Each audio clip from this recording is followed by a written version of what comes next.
Is there anything that any of you would like to share about the process or how we created this play?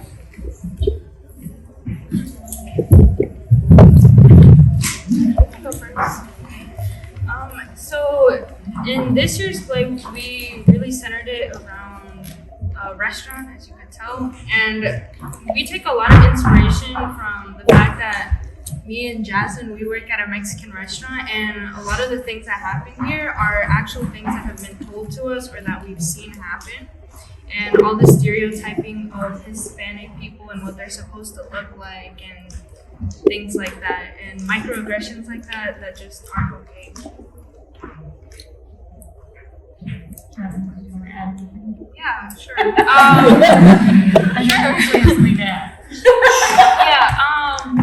As she said, it mostly comes from like our personal stories, and you know, we create this play centered. I was gonna say centered around us. It's around us. It's not. So I don't know. I hope that you all can really, what's the word? Like soak in what happened in. No, not really. Soak in. I understand what I'm saying. Really like soak in what this whole play is, and like, you know, just kind of notice the things that were clearly not okay, and you know, appreciate your restaurant workers like anywhere, your retail workers. So, yeah. One thing that was interesting to me this year, we started, I think, on our very first day of the month together, just listing everything that had happened in the last 12 months since we had been together. And this was a really, a year full of a lot of information and obstacles nationally and internationally and personally. And I feel like that informed a lot of what we wanted to, what they and we wanted to talk about. And this is the first EllasHablan that I've been in. I'm honored. Because they were an ensemble of 6, and then one of the 6 had to go out of town for the movement sequences. We needed to have 6. So thank you all for letting me be on stage with you this morning. Anybody else want to add anything? I just kind of want to say that, you know, this is my this is my 4th GirlSpeak, and I just want to thank you, Perla, because you were one of the original GirlSpeak girls, and you kind of like, I mean, you dragged me into it, but I'm forever grateful that you dragged me into this, because now I get to create something with like my closest friends, and I just want to say that I love you all, and thank you for being vulnerable with me and sharing your stories with me. It's okay, we can cry together.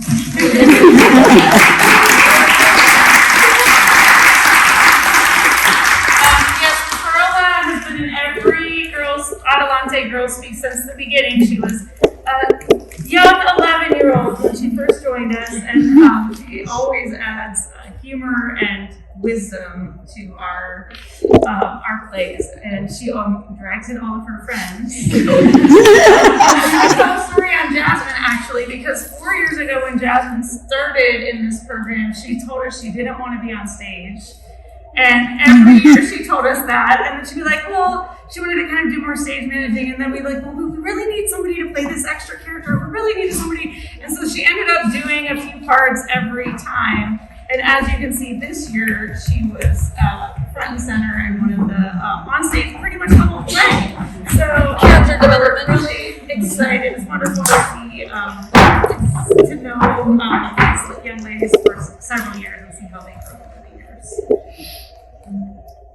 Speaking of off-stage work, let's give a shout out to our design mentors that are with us. We've got graphic design, set design, stage management, sound design, and then costume design with Morgan, who's not here. If you're one of the designers and design mentors, can you wave so everybody can see you?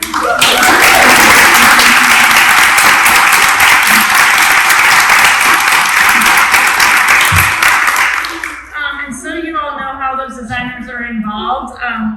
Shannon and I are working with the girls every day to create the play, the scenes, and the characters and our designers from Looking for Lilith come in and give them a sort of introduction to sound design or set design, or whatever design aspect they are doing, and then they work with the girls to figure out together what the design for the show will be. So, for example, Jill worked with the girls to create this set, and they came up with it together, and Jill guided them through the process.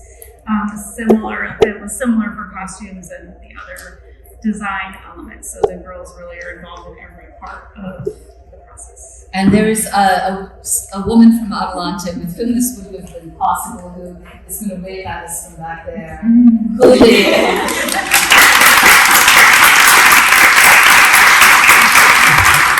Julie was our quick change artist and Jill of all trades. It was, yeah. Do you all have any questions for the ensemble, Ms. Carol? I do. I think I know the answer, but I wanted to ask anyway. I love the repetition of the week before the restaurant opens. The last time when Delphina's not there, will she help? We kind of left that unanswered, but I did come sniffing the next day, so. And we always said that every time. My Delphina resident.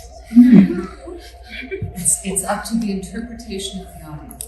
There's also the fact that the actor who plays Delphina has to come in as Meredith so that she can be rushed up to be in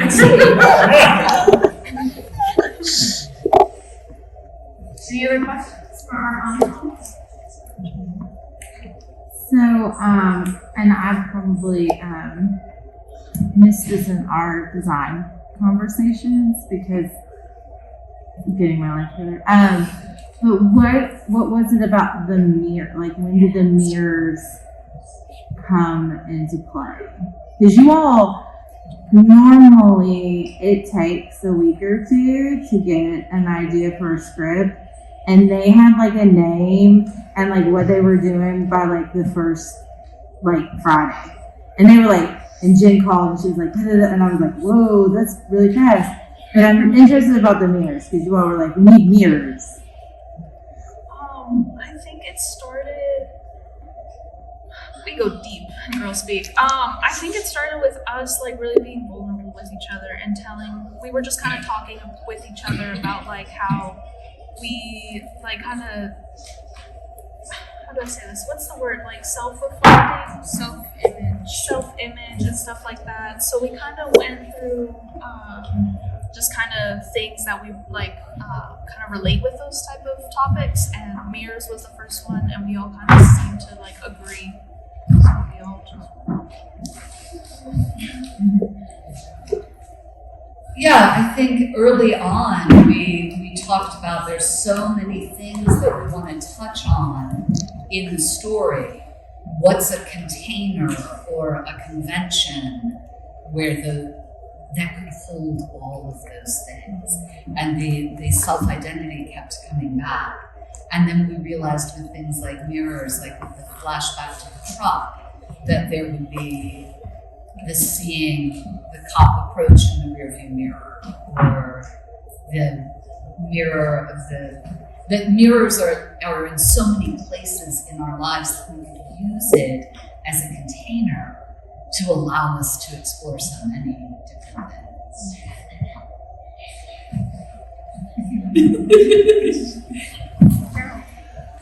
The replay in the mirror with what the restaurant patrons said to you. Or said to the waitress, yeah. What was that? Was it your mind playing tricks on you? Was it, your memory playing tricks on you? Was it, you talking about self-image, was it you trying to convince yourself, no, they really didn't do that? Exactly. I was really trying to convince myself, in the way that that it didn't really happen. Because I feel like a lot of times people try to convince ourselves that we're being too sensitive or we're victimizing ourselves. And in this show, we really wanted to capture that And we also replay it in our mind a lot, so that was the repetition. Yeah. We talked a lot about self-gaslighting and how we talk ourselves out of what really happened. Good job. Peggy? You all really did get me. It was fascinating, all the different aspects of things that you touched on. You did such a good job in a short amount of time. I want to ask you, the title of it is Shatter. What's Shatter? What's your explanation of what's Shatter? The mirror, and it's like we're shattering the mirror. We're breaking through all of like the negativity and all of the judgment and all of like the stereotypes that like the people around us have given to us.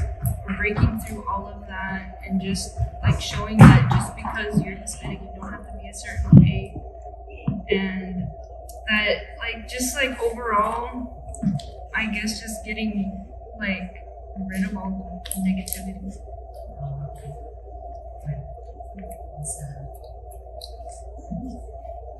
So after the experience of creating this wonderful work and performing it, do you look in the mirror?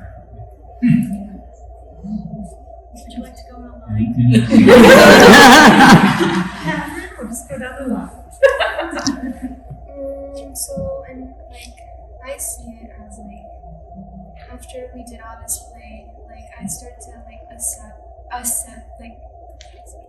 accept myself, like, for who I am, and like, knowing that,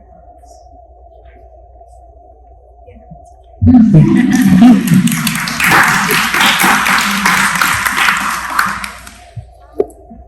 I don't know. I think, well, my mom's there, so she's always like told me to like say nice things to myself when I look in the mirror. So it's kind of like kept the same attitude, but just realize that it's more okay to feel a certain way. Good job, Mom.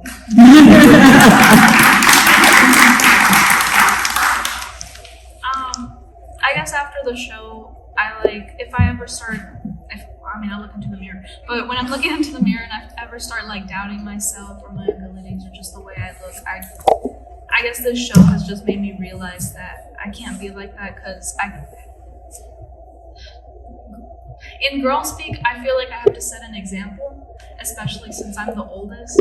So who am I if I'm not being kind to myself? That means that I can't be kind to others, and that's not being a good example and a good role model for the rest of my friends. So.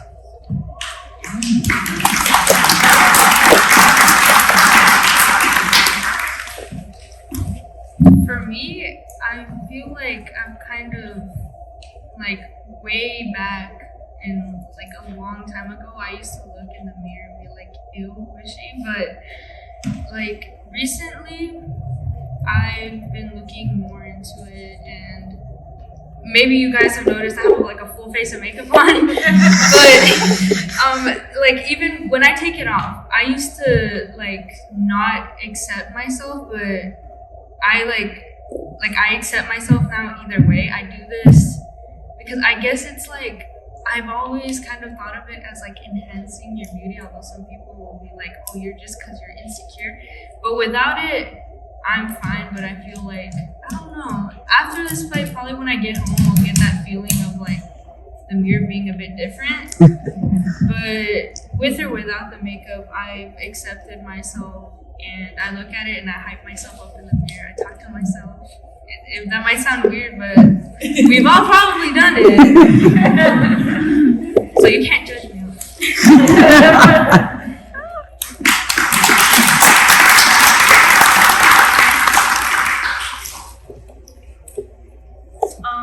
Well, personally, I've always struggled with mirrors and speaking badly of myself. Before GirlSpeak, I was always very insecure. But once I got back with these girls and everyone, I would go home, and I don't think I've talked badly of myself in the past 4 weeks after being with these girls, because they really made me feel more self-confident. Stop. We don't have tissues.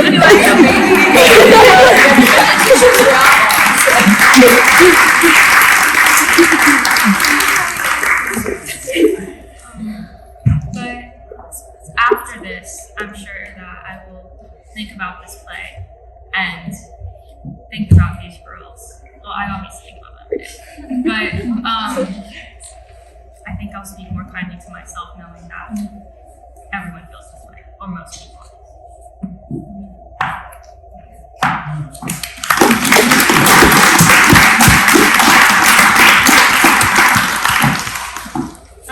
Thank you all for being with us. I realize there's another Juliana that we should Oh, thank. yes. From Adelante Hispanic Achievers, Juliana, who has helped keep this partnership like flowing smooth and going strong. Thank you so much for all. Thank you.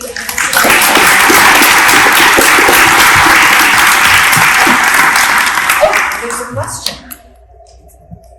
Was it you, Perry? Yeah, Perry, what's up? I Can't Breathe was one of the last lines. I'm sorry, this is a content question. And I wondered whether it was a Black Lives Matter reference or whether it's continuing to sort of make this preservation theme or both. Yeah, I think, as you guys can tell, we kind of like talked about certain topics like in a metaphor type of way. So I feel like it's just kind of, I don't know, I feel like that sentence is just kind of like a way that we can capture all of the different type of things where we've all felt suffocated throughout these topics, because all of like the topics we talk about obviously affect all of us being like Hispanic young women. So yeah, thank you.